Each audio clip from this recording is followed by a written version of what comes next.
महाकवि विद्यापति के तो मिथिलाक्षर के प्रति इतना हम सबके दिल से महसूस करवाक चाहिए जे हमरा सब किनको से कम सम्मान विद्यापति के मन में नहीं छल। उ सोचलखिन जे मैथिली भाषा के अगर लोकप्रिय बनवे के छै तो एकरा देवनागरी में ही लोक प्रसार किया जा सके। बिहार विधानसभा में आज मैथिली भाषा की अनदेखी का मामला भी खूब तूल पकड़ गया। मिथिलांचल से आने वाले विधायकों ने इसे उठाया और विधानसभा में ध्यानाकर्षक के जरिए बीजेपी विधायक समेत अन्य विधायकों ने सरकार से ये मांग की कि मिथिलांचल के इलाकों में मैथिली भाषा की पढ़ाई जल्द से जल्द शुरू कर दी जाए। मैथिली को जो अष्टम अनुसूची में शामिल किया गया वो इसलिए शामिल किया गया कि इसकी लिपि मिथिलाक्षर थी, क्योंकि संविधान के अष्टम अनुसूची में वही भाषा शामिल की जाती है जिसकी अपनी लिपि होती है और 22 भाषा को संविधान की अष्टम अनुसूची में शामिल किया गया देश की, वो इसीलिए कि उसकी अपनी लिपि थी।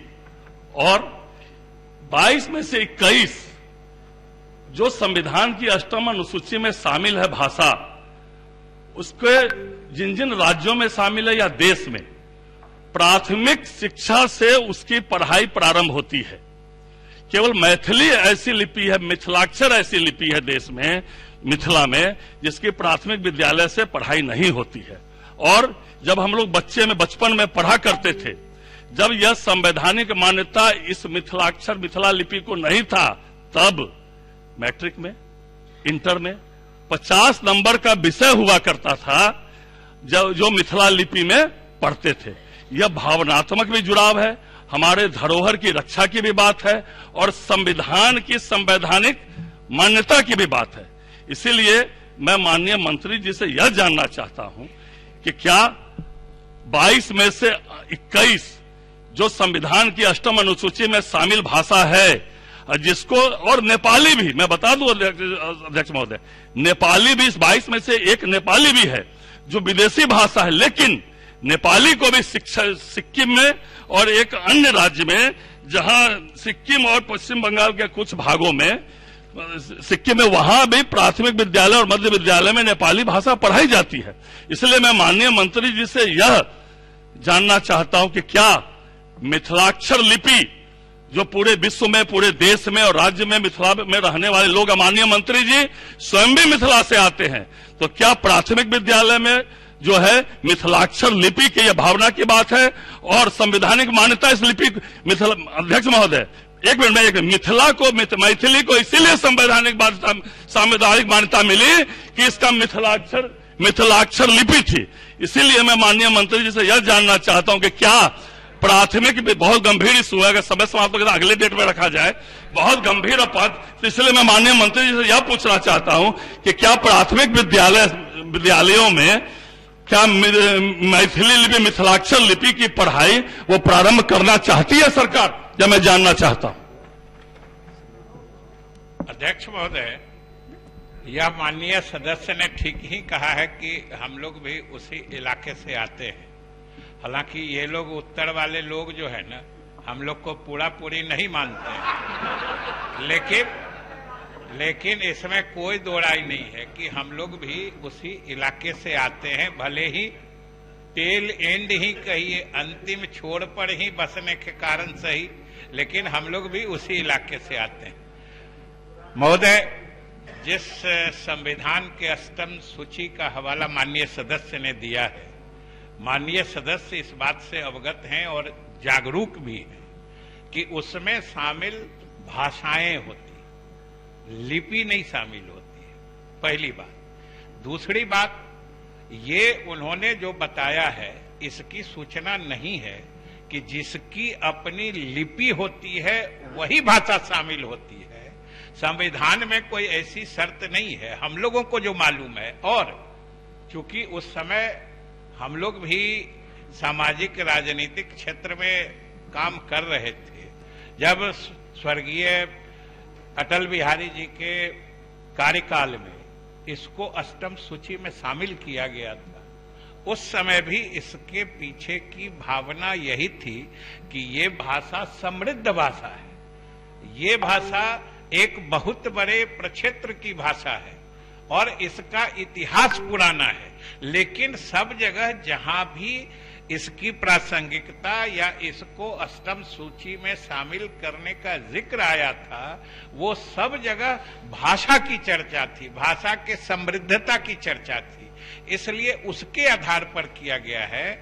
और माननीय सदस्य इस बात से अवगत होंगे कि आज भी जो मैथिली भाषा है वो देवनागरी लिपि में ही लिखी जाती है, और देवनागरी तो संस्कृत की भी लिपि है, देव लिपि है, उसमें मैथिली भाषा चलती है। और अध्यक्ष महोदय, ये मैथिली भाषा का इतिहास इस बात का साक्षी है कि इसके जहां भी पिछला इतिहास देखा जाए, चाहे महाकवि विद्यापति जिसने इस भाषा को शायद अपने बिहार से लेके पूरे देश पूरे दुनिया में इसको उतना ज्यादा लोकप्रिय किसी दूसरे कवि ने नहीं बनाया जितना महाकवि विद्यापति ने बनाया था मैथिली भाषा को। और उनकी जितनी किताबें, जितनी रचनाएं, जितनी उनके संग्रह हैं जो उन्होंने मैथिली भाषा में लिखी है, वो सब देवनागरी लिपि में है। इसलिए और इसीलिए मैंने कहा था कि देवनागरी लिपि को मैथिली भाषा का स्रोत या जरिया बनाने के पीछे मंशा भी यही थी कि इसको और ज्यादा लोकप्रिय बनाया जाए। और हम समझते हैं कि जब से मैथिली भाषा ने देवनागरी लिपि को अपनाया है, तब से यह भाषा और ज्यादा लोकप्रिय हुई है, इसलिए माननीय सदस्य को संतुष्ट होना। सर, अध्यक्ष महोदय, देवनागरी के प्रति पूरे देशवासियों का सम्मान है, उसमें कहीं दिक्कत नहीं, लेकिन यह देवनागरी में इसीलिए चलन में आ गई क्योंकि मिथिलाक्षर का जो है संवर्धन और संरक्षण नहीं हुआ। आज बंगला हो, चाहे बोरो हो, डोगरी हो, गुजराती हो, कन्नड़ हो, कोकनी हो, मलयालम हो, आप पूरक पूछे, पूरक पूरक ही मैं पूछ रहा हूं। मैं पहले कई लोग आपके प्रश्न पर खड़े हैं, मैं ये कह रहा हूं पूरक पूछने के लिए। जब सभी के और संवैधानिक मान्यता तभी मिलती है अष्टम अनुसूची, इसकी अपनी लिपि होती है। पूरक क्या है? मैं पूरक ही पूछ रहा हूं। जब 22 में से 21 की जिसकी अपनी लिपि है, अष्टम अनुसूची में शामिल है, उसकी अगर प्राथमिक विद्यालय में पढ़ाई हो रही है, मध्य विद्यालय में, तो पूरक यही है कि सर मिथिलाक्षर धीरे धीरे विलुप्त हो रहा है। इसलिए और सभी संवैधानिक भाषाओं में जितनी सबका जो है हो रहा है, इसलिए मैं माननीय मंत्री जी से यह पूछना चाहता हूं कि माननीय मंत्री जी भी मिथिला से आते हैं और मिथिलाक्षर लिपि जो है जिंदा रहे, विनोद नारायण झा के लिए माननीय मंत्री जी क्या करना चाहते हैं? उसको कम से कम जब यह संविधान के अष्टम अनुसूची तब इसकी पढ़ाई होती है। बैठ जाएं जी, एक बार सब लोग पूरा पूछ लें, फिर माननीय मंत्री जी जवाब देंगे। विनोद नारायण अध्यक्ष महोदय, अब एक एक करके मूल प्रश्न था, मैं मूल प्रश्न पर आता हूं। ये जो आज का ये ध्यानाकर्षण का के जे मुख्य बिंदु छल, अध्यक्ष महोदय, हम वही पर अबै छी। मुख्य आकर्षण ई छै मंत्री महोदय, ये में पूछे छथिन, हम सब मिलकर पूछलो हैं कि मिथिलाक्षर लिपि ओकर संरक्षण आ संवर्धन कोना हेतै। सरकार जे धरोहर के जे मिथिला के धरोहर छे, अक्कर या भारत के धरोहर छे, ओकरा उजागर करे चाहिए। आर्कियोलॉजिकल स्थान के खुदाई हमारे जो उजागर छे। और एक और बात बता दी रहा है, एक मिनट अध्यक्ष जी, ये बस बात खत्म हो गया। अध्यक्ष जी, अहाँ के मालूम है कि जे मैथिली में हम देवनागरी में देखे छी, वो बाद में ट्रांसलेशन छे। वो शुरुआत में प्रारंभिक तौर पर मिथिलाक्षर में लिखल जाते रहे। जायसवाल रिसर्च इंस्टीट्यूट पटना में छे।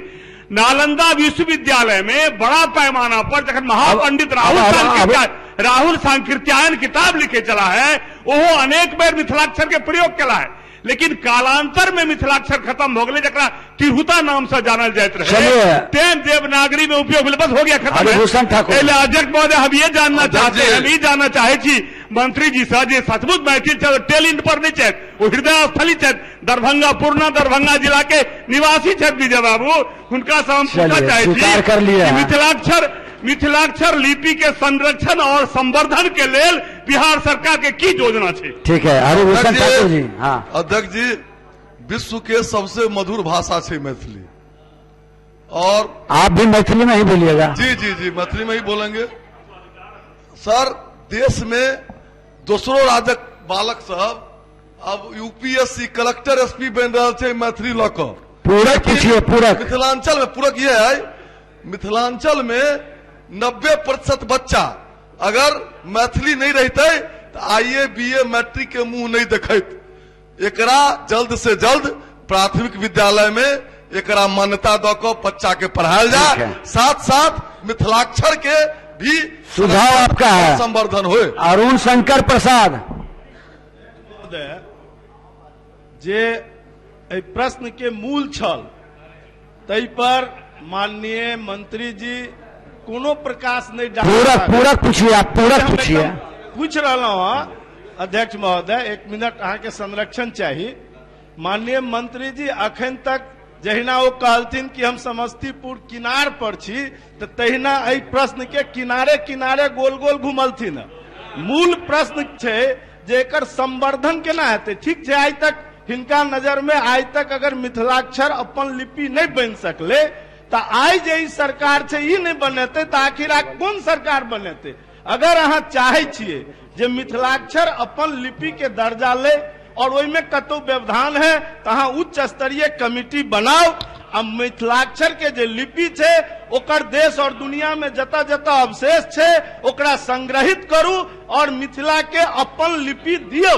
ई हमर मांग सरकार से है और ओकर संवर्धन कोना हेते तेकर व्यवस्था करियो और गोल गोल नहीं घुमैयो। चलिए केसरी जी, आपका इसमें हस्ताक्षर नहीं है इसलिए आप बैठ जाएं। हाँ नहीं, आप बैठ जाएं केसरी जी।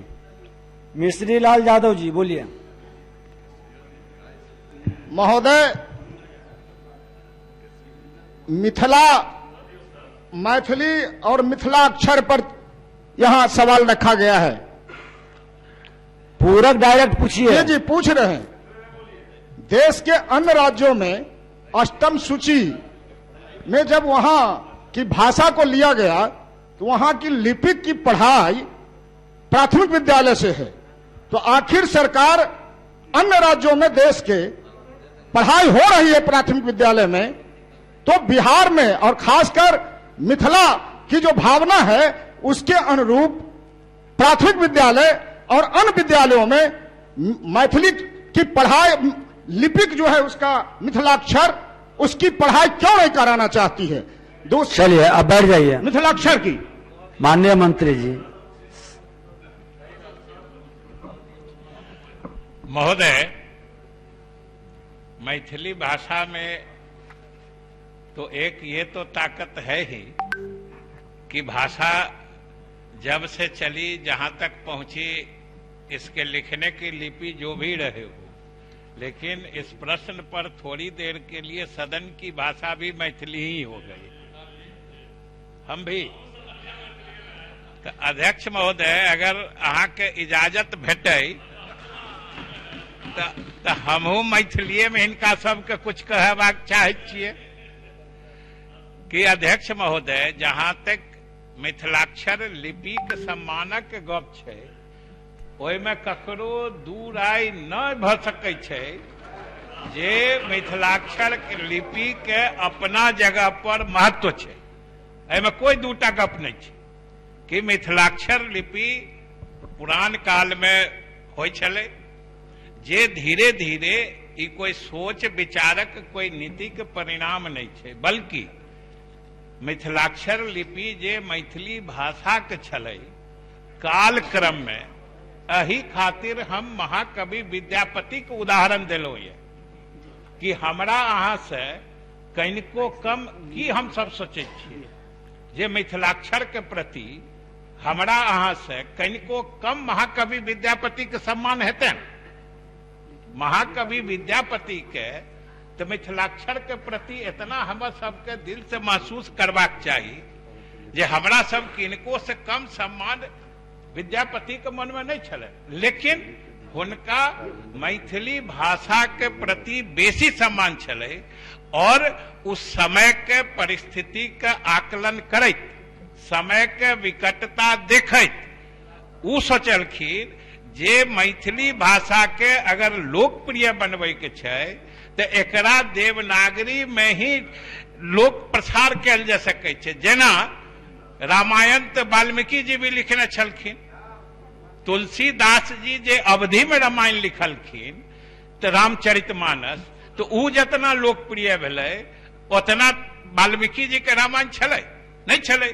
तो ई कालक्रम में जे हमर सबके महापुरुष, महाकवि, महालेखक होइ छथिन, ऊ भाषा के लोकप्रियता बढ़बै ले ई जे छै से करै छथिन, और हमरा सबक के कम से कम हुनका बुद्धि सोच के सम्मान करक चाही।